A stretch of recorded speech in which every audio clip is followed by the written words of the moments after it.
funds, in fact, have already been, we are already pumping in the funds that are required. But I would like to say it from both sides that yes, funds are required. It is a challenge because it's not something that is very small. As massive, funds will be required in order to do this.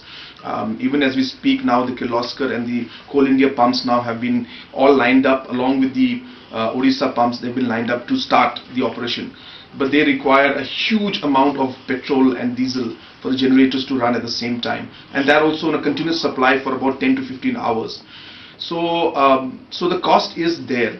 But I think what is important is the lives of the people are important. So therefore, at this point in time, I think looking at the cost factor is something, or in fact from the beginning itself, looking at the cost factor was not really a priority, I should say, though it was a concern, but I think the lives are priority. But we saw that the logistics from all angles to push it through, even to get the pumps here, we had to get Air Force aircrafts, had to bring it in.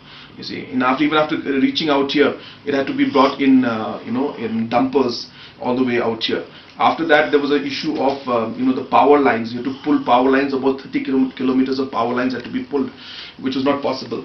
At the same time, there was a situation where planks had to be created where the pumps could be kept. That itself became another challenge.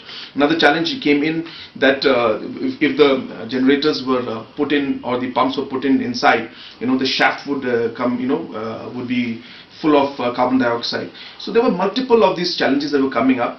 But as I said, finance is something that was obviously a matter of concern. But I think, if whatever the cost would have been, it would have been important. If we could, it would make sense if we could save the lives. So yes, it's a matter of concern, but not really something that we